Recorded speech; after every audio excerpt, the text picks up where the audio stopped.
Olá pessoal, bom dia, estamos aqui para mais uma aula. A nossa aula de hoje será sobre globalização e aí nós vamos ver o que é globalização e quais são as consequências dela. Começando lá, quando nós falamos de globalização, nós temos que ter em mente esse conceito aqui, a diminuição de distâncias. Tá, mas quando surgiu a globalização, as distâncias diminuíram? Depende do ponto de vista. Como assim? Quando nós falamos de diminuição das distâncias, nós não estamos falando da diminuição das distâncias em relação a quilômetros, e sim devido à facilidade. Quando nós falamos de diminuição de distâncias, temos que lembrar desse termo aqui também, que o planeta como um todo se transformou numa aldeia global. O que é uma aldeia? A aldeia dos índios, pequena, onde todo mundo está interligado. Por isso que nós falamos que com a globalização tudo está interligado e existe a diminuição das distâncias. E aí eu já vou falar para vocês como essas distâncias diminuíram. Nós também temos que saber, quando nós falamos em globalização, nós temos que lembrar e conhecer esse termo aqui, ó, desculpe. O aumento dos fluxos. Tá, professora, mas o aumento dos fluxos do quê? O aumento dos fluxos de capital, o aumento dos fluxos de capital. Como assim? Dinheiro, circulação do dinheiro. Esse dinheiro ele vai circulando por meio do quê? Das bolsas de valores. E aí nós já voltamos lá na diminuição das distâncias, se acalma.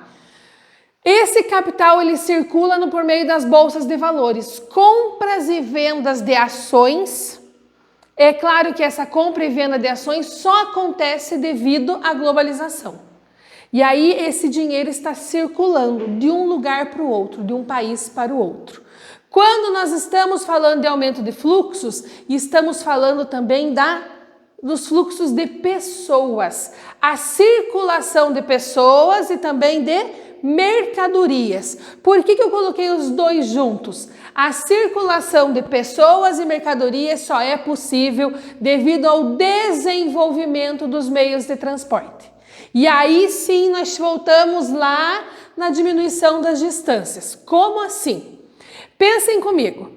Alguns anos atrás, os tropeiros passavam por Palmeira. Para os tropeiros saírem de Curitiba, nossa capital, e chegarem até Palmeira, eles demoravam quanto tempo? Uma semana, 15 dias, dependendo do tamanho da tropa, né? Então vamos imaginar que demorava-se 15 dias de Curitiba a Palmeira. Por que tanto tempo? Porque os animais têm que parar para descansar, beber água, se alimentar. Então vamos, Palmeira, Curitiba, 15 dias.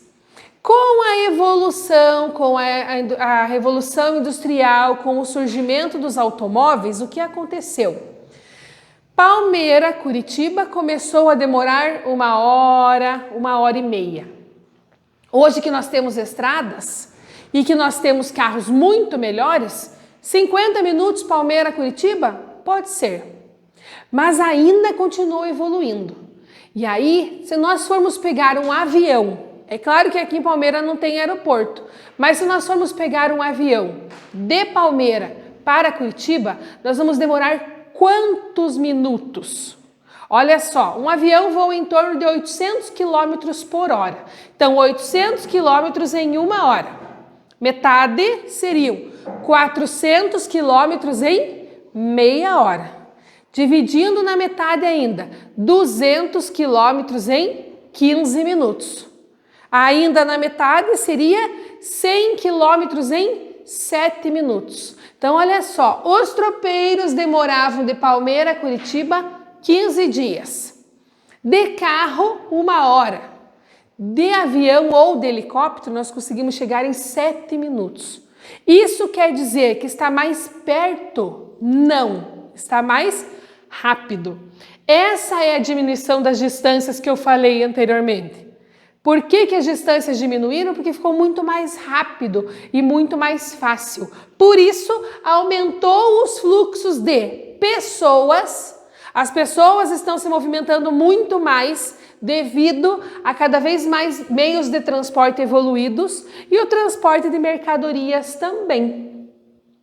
Essas mercadorias nós podemos comprar produtos de qualquer lugar do mundo e esses produtos chegam na nossa casa.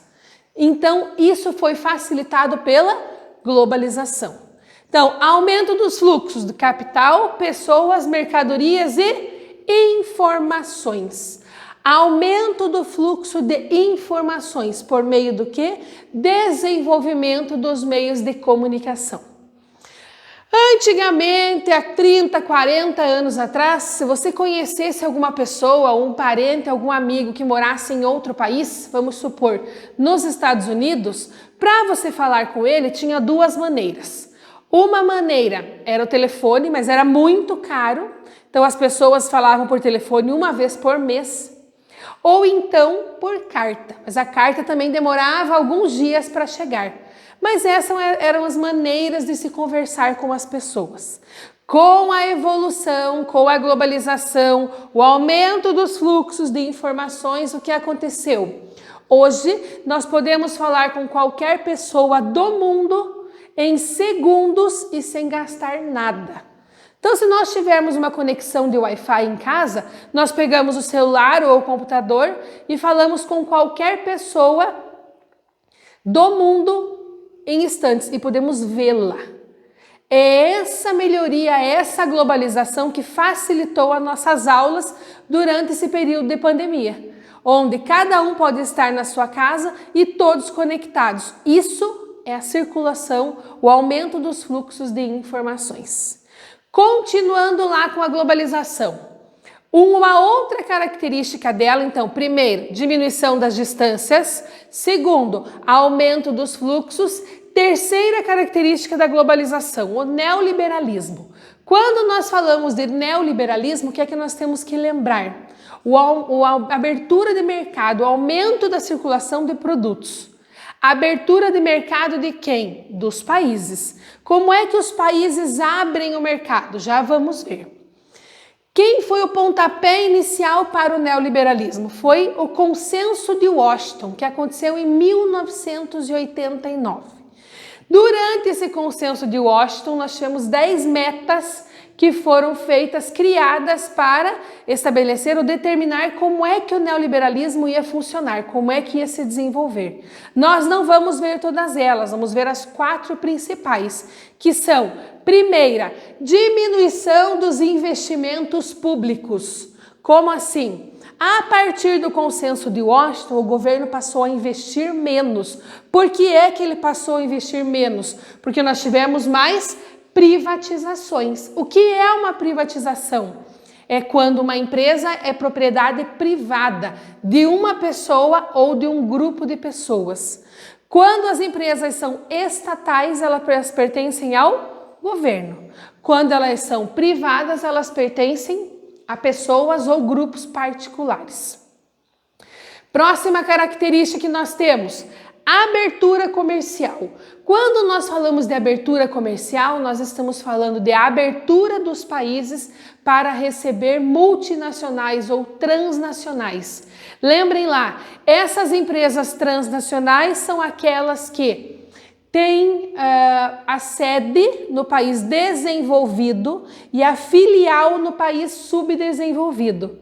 Qual é o interesse dessas multinacionais virem para os países subdesenvolvidos? O interesse delas é mão de obra mais barata, acesso mais fácil à mercadoria. Então, eles pagam menos para o trabalhador, eles têm acesso mais fácil à matéria-prima e vão produzir a mesma coisa. Consequentemente, eles vão ter mais lucro. E por último, nós vamos ter o quê? A reforma tributária, diminuição ou variação dos impostos devido à industrialização ou ao tipo de produto. Então, nós vimos hoje as características da globalização, lembrando que quando nós falamos de globalização, as pessoas estão circulando muito mais e se comunicando muito mais. Todas as pessoas? Não. Existem muitas pessoas que, estando na globalização ou não têm acesso a esses meios de informação ou a esses meios de transporte. E isso se chama exclusão social. Com a globalização, essa exclusão aumentou muito. Nós pensamos que todas as pessoas têm acesso a computador, internet e celular. Mas se nós formos ver, existem muitas pessoas pelo Brasil e pelo mundo que não têm acesso nenhum à internet. Essas pessoas muitas vezes não têm alimento, não têm casa, quem dirá um acesso à internet? Então, pessoal, essa foi nossa aula sobre globalização. Espero que vocês tenham aprendido e espero que vocês tenham gostado. Até a próxima aula!